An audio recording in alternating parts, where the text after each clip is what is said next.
George Boyce, el primer medallista olímpico negro.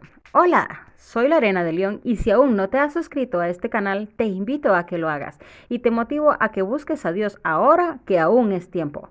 Esto es Deporte de lo Alto. No olvides dar like y activar la campanita de notificaciones. Unos 734 años antes de Cristo, el reino norte de Israel fue conquistado por el poderoso imperio asirio y como tal desapareció. Esto fue producto de las erróneas decisiones de sus reyes al abandonar al Dios de Israel e implantar en su territorio políticas que alejaban vez tras vez a estas 10 tribus de su creador.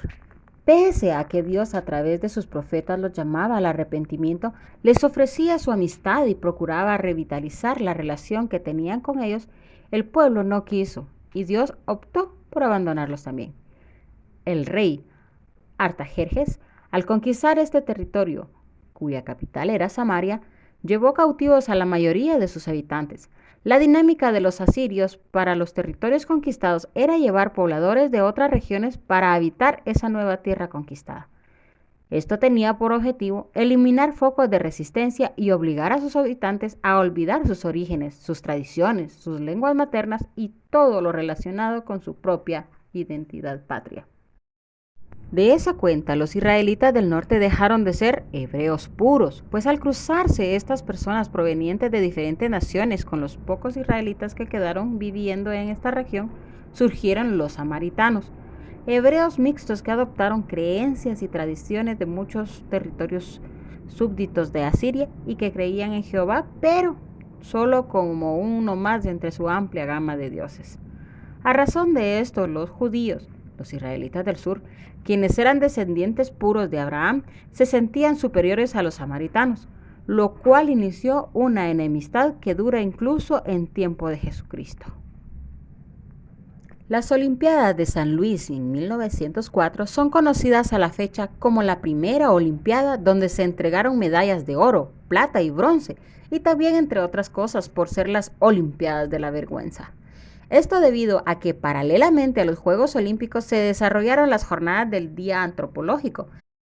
Esta exhibición burlesca se llevó a cabo 2 semanas antes de los Juegos, con la participación de deportistas no blancos, esto es, con un grupo compuesto por indígenas nativos americanos, mestizos, negros, moros, turcos, pigmeos africanos, enanos, igóratas filipinos, sirios, patagones, negros africanos y ainos de Japón, entre otros que los estadounidenses consideraban primitivos. Su función principal, exhibirlos con sus vestidos típicos y taparrabos, lo que provocó la hilaridad y mofa de casi todo el público asistente, a manera de función circense.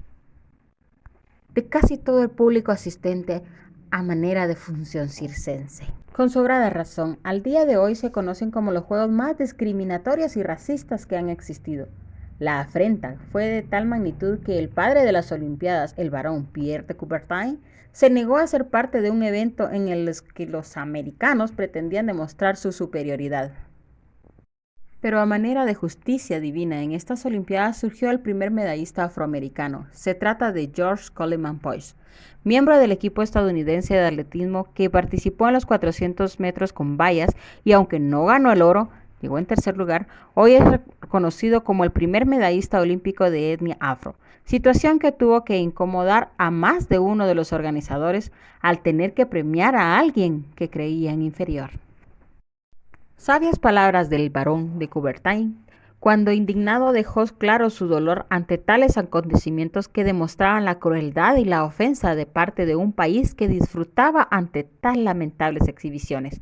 Esto dejará de existir cuando estos negros, estos cobrizos, estos amarillos aprendan a correr, a saltar, a lanzar y dejen a los blancos que hoy les están humillando por detrás de ellos.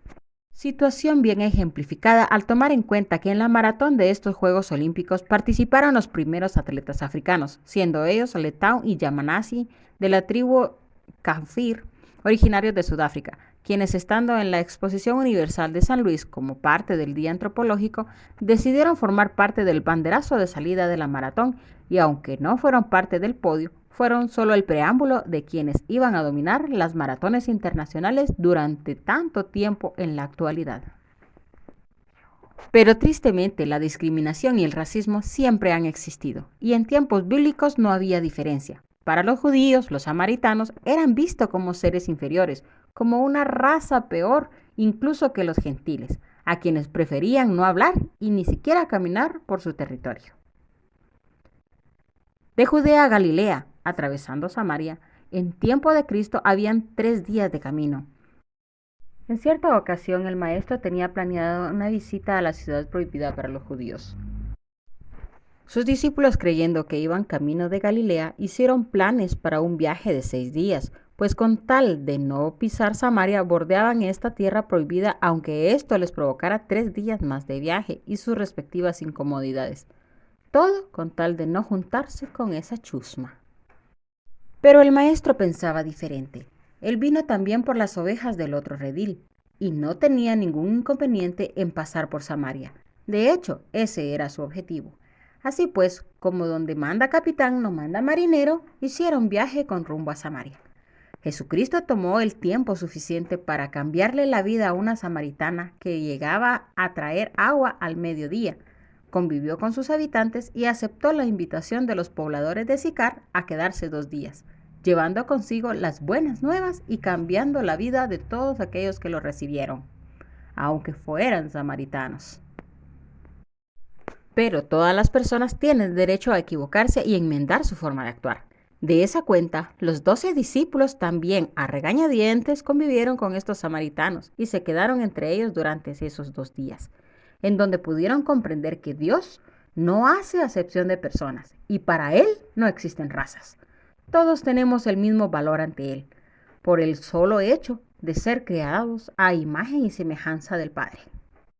Y así, como en San Luis, allá por 1904, el barón de Coubertin lanzó una profecía, sin saberlo, en donde antes de abandonar los juegos y regresar a su país, dijo que estos deportistas negros de ahora que os hacen reír, al dejarles tiempo para asimilar las nuevas técnicas, seréis testigos de cómo ridiculizan a la raza blanca. Hoy día, no podemos imaginar el deporte sin atletas morenos. De la misma forma, hoy a la mujer samaritana se le considera la primera evangelista de la historia, resaltando que estos 2 días que se quedó entre los samaritanos, o sea, los gentiles, representaban los 2000 años de era cristiana entre los gentiles. El tiempo de la redención está cerca.